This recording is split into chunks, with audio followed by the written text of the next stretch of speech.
el tema de la Amazonía. Estoy con el doctor Enrique Richard, docente investigador de la Universidad Mayor de San Andrés, a quien le agradezco profundamente que siempre se saca unos minutitos para compartir con nosotros, crear conciencia, fundamentalmente hablar un poco de las experiencias y de la investigación que desarrolla hace muchísimos años sobre este temático medioambiental. Doctor, un gusto de saludarlo. Bienvenido. Gracias. Gracias por acompañarnos, Enrique. La importancia de los árboles, de lo verde que tenemos en el planeta. Bueno, mira, César, la sombra no hay que menospreciarla tampoco, ¿no? No, sí, seguro. Pero hay que tener en cuenta que los árboles nos prestan lo que se denomina servicios ambientales. Probablemente el más importante de todos es el que menos importancia le damos, provisión de oxígeno. O sea, imagínate, los árboles a través del proceso de fotosíntesis nos regalan el oxígeno que necesitamos para respirar. O sea, ni más ni menos que para eso. O sea, hay gente que cuando dice, bueno, ¿para qué sirven los árboles? No sé cuánto aguanta la respiración, le diría yo. Porque el oxígeno no es como mucha gente a veces me dice, pero el oxígeno viene del aire. ¿Y quién lo puso ahí? O sea, el que puso el oxígeno es justamente el árbol.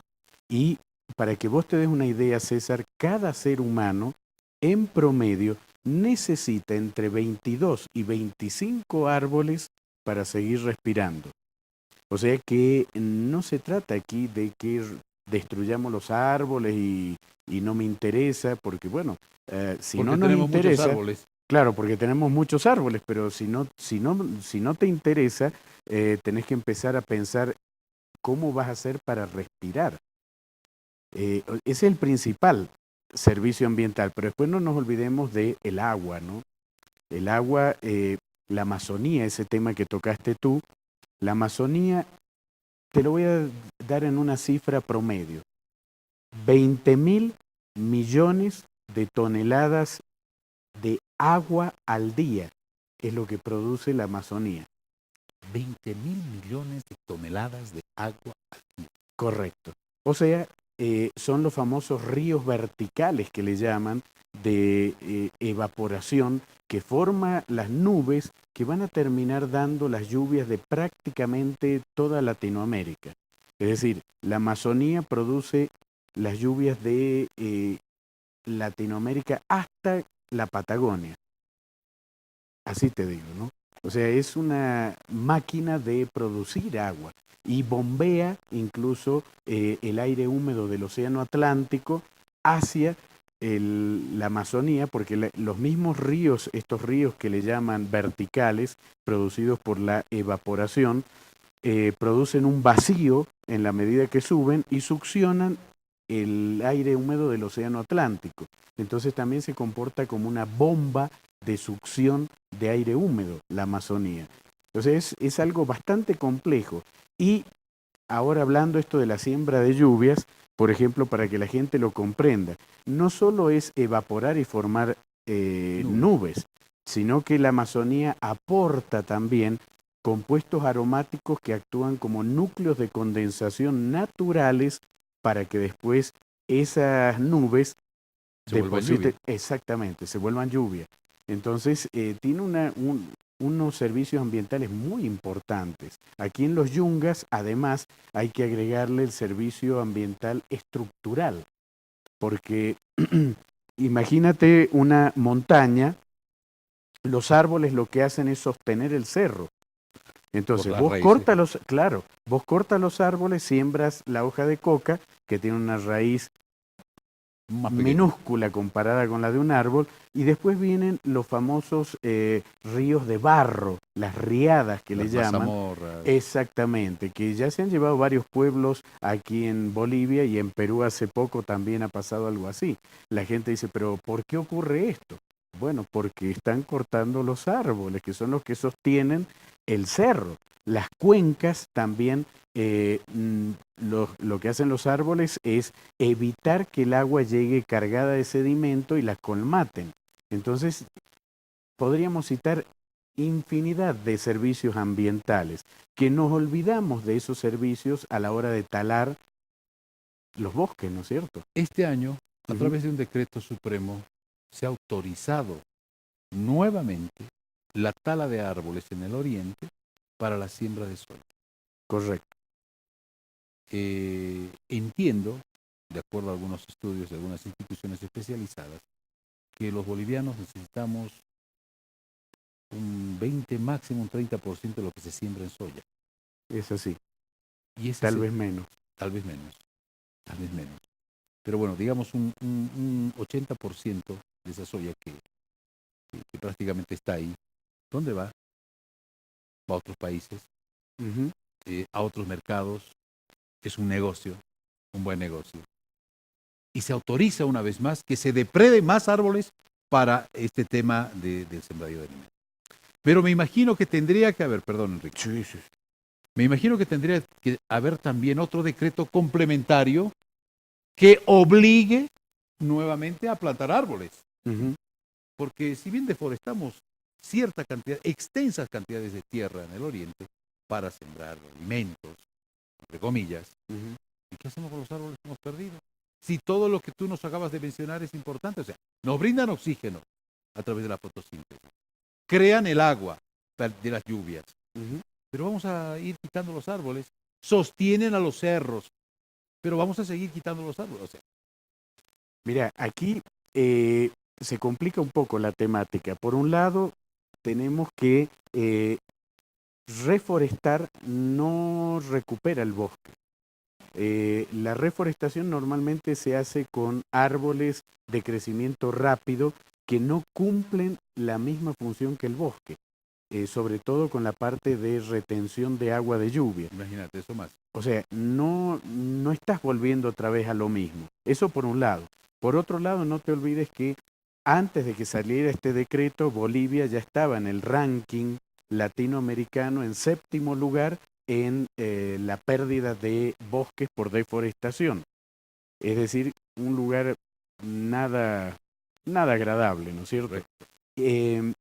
Y con lo que tú dices de la soya, es un tema complicado porque fíjate, César, que la soya eh, es, implica destrucción del bosque, como bien indicaste, pero los que ganan son privados con eso, ¿no es cierto? Eso por un lado. Las consecuencias de las acciones de destruir el bosque para sembrar soya no la va a pagar el privado, la pagamos todos los bolivianos y bolivianas. Entonces, y esas consecuencias de las acciones, como por ejemplo el tema de la falta de agua y todo eso, termina siendo mucho más caro, César, que lo que ganaron 3 o 4 personas. Porque ahí también tenemos que reflexionar. ¿Será bueno que 3 o 4 ganen una cierta cantidad de dinero y que el resto de los bolivianos y bolivianas paguen un monto mucho mayor y a veces eternamente por las consecuencias de esas acciones? Eso hay que pensarlo. Por otro lado, vos tocaste un tema clave. Cuando hablamos de soya, hablamos mayormente de soya transgénica, que eso compromete los principios fundamentales de la seguridad alimentaria y de la soberanía alimentaria. De la soberanía, ¿por qué? Porque estamos hablando de un cultígeno chino, no boliviano.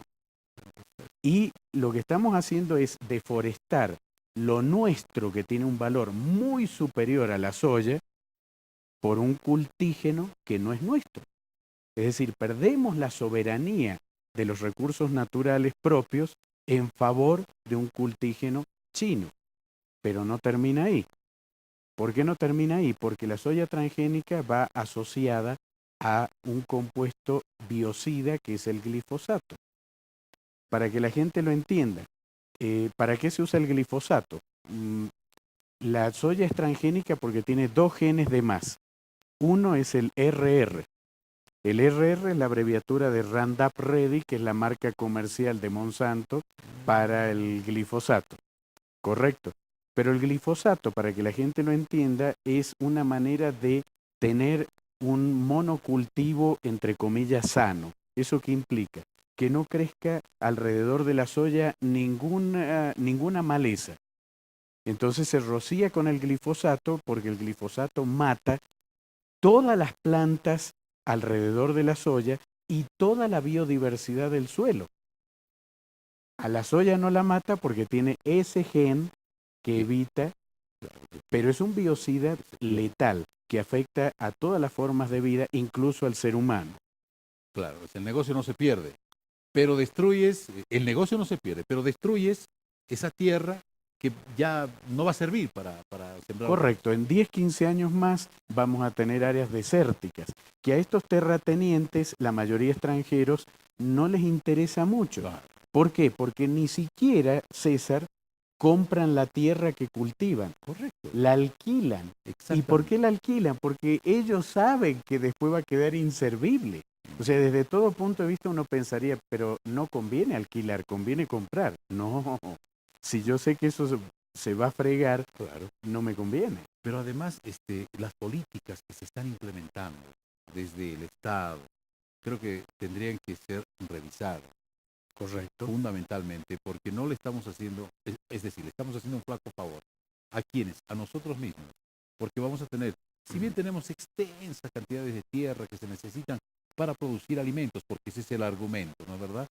Está bien, lo necesitamos, de acuerdo. Pero recordemos que el 80% de los alimentos que consumimos en los mercados son importados. O sea, vienen del Perú. Así es. No producimos nada. Y eso de que evidentemente no estamos produciendo, que hemos asegurado la alimentación, la seguridad alimentaria. Bueno, evidentemente, si mientras siga ingresando alimentos del Perú, estamos perfectos. Pero no limitamos a eso. O sea, sobre un tema que es fundamental. Así es, no hay que mentirle. Y yo te comento algo, un ejercicio que les hago hacer a mis estudiantes cuando hablo de este tema de la soya es, ¿por qué la soya? O sea, si es para alimento, cualquier televidente, yo le digo, busque en internet la composición nutricional de cualquier grano boliviano y le gana por goleada a la soya. Entonces, la pregunta es ¿por qué? Y el por qué es que también gran parte de toda esta soya que se exporta ni siquiera es para alimento humano, es para alimentar vacas, ganado. Lo otro, César, es el tema de que la soya nos compromete mucho con la temática de la dictadura de los alimentos.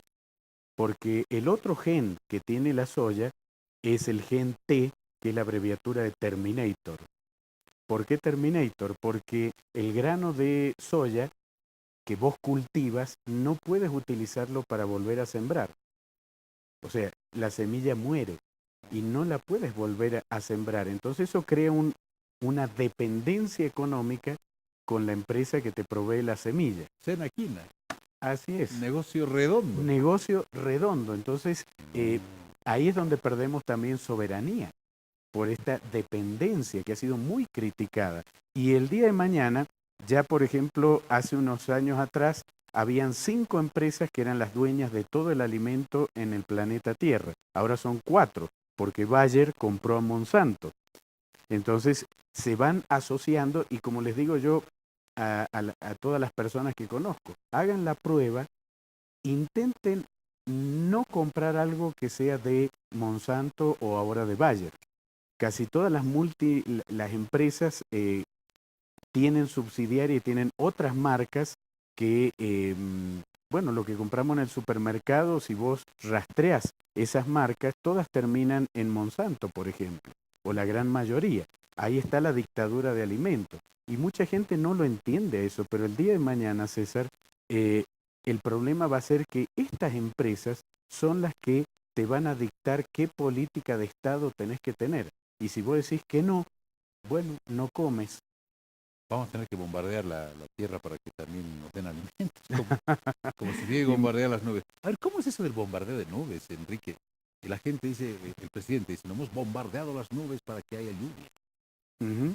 ¿Se bombardean las nubes? ¿Cómo se bombardean las nubes? Bueno, en realidad no se bombardea la nube, en realidad lo que se hace es, sí, eso suena muy bélico, eso de bombardear, ¿no? En realidad lo que se hace es rociar yoduro de plata, que no se puede hacer tampoco sobre cualquier nube, o sea, la nube tiene que cumplir ciertos requisitos, por ejemplo, tienen que ser nubes súper enfriadas, por lo menos tiene que estar a -5 grados centígrados, por lo menos. Entonces, ¿cómo actúa el yoduro de plata? El yoduro de plata actúa como un aerosol, es decir, una pequeña partícula sólida dispersa en el aire. Entonces, esta partícula sólida actúa como un núcleo de condensación. Lo que hace la Amazonía naturalmente con los compuestos aromáticos, pero esto es artificial. Entonces, una pequeña partícula microscópica de yoduro de plata hace que se le pegue alrededor cristalitos de hielo. Entonces, ahí es cuando vos fuerzas a que eso caiga, ya sea como gotas de agua, como agua-nieve o como pequeños granizos. Lo que haces es forzar que la nube deje caer, ¿no es cierto? ¿Ese procedimiento es común, es normal, es nuevo, es costoso, costará $500,000? Mira, no es para nada nuevo, esto tiene fácilmente casi un siglo, así te digo. Mira, casi un siglo. No es para nada nuevo, es algo que, por ejemplo, el país que más lo utiliza es China. Repetimos mucho ese nombre, no sé por qué. bueno, China es el que más utiliza, pero en Latinoamérica, por ejemplo, en Argentina, en la zona de Cuyo, Mendoza, San Juan, se lo utiliza mucho para evitar el granizo grande, el huevo de gallina. Porque el huevo de gallina, el granizo grande, se hace cuando faltan núcleos de condensación. Entonces hay pocos núcleos y todos los cristalitos se aglomeran sobre esos pocos núcleos. Si vos tirás yoduro de plata, aumentás los núcleos y los cristalitos se reparten entre los núcleos y termina cayendo granizo, pero chiquitito. ¿Y esto es costoso? No tanto como dicen que es. Chile hace lo mismo por $30,000, 40,000 cuando mucho. No sé por qué hay una suba del costo tan alto. $500,000, dijeron. $500,000. $500,000. Pero el tema, volvemos otra vez al principio, César. $500,000 que van a pagar todos los bolivianos y bolivianas por las consecuencias de las acciones de un grupo pequeño de gente que no va a pagar por eso y está ganando. Es decir, el que deforesta para sembrar soya va a ganar con la soya, pero esa deforestación es la que está causando la falta de agua, que la tenemos que pagar con ese $500,000 más los demás gastos que implican el tema de repartir agua a todos los barrios, los camiones cisterna, o sea, todo eso también hay que sumarlo a la ecuación, César. No es solo el $500,000, sino todo lo que se viene gastando hasta ahora para tratar de cubrir esa falta de agua y que la pagamos todos los bolivianos y bolivianas, César. Y que la seguimos autorizando, es decir, cuando decimos correcto, deforeste, exactamente. hay que sembrar alimento, deforeste, pero sin pensar en que eso va a tener una consecuencia que probablemente nosotros ya somos mayores, pero los que vienen detrás de nosotros, eso sí la van a pagar. Así es. Enrique, muchas gracias por estos minutos. Siempre un placer conversar con Igualmente, César, igualmente. Gracias por la invitación. Por favor, privilegio. Gracias por acompañarnos. El doctor Enrique Richard, docente investigador de la Universidad Mayor de San Andrés. Naira, ilustrativo, informativo y a cuidar, a tomar conciencia fundamentalmente, ¿no es cierto? Apelamos a ello, César, que es lo más importante. Consideramos que estos temas jamás debemos dejarlos de lado, que ahora son prioridad y que ante todo está la conciencia por estos puntos que son definitivamente importantes y vitales.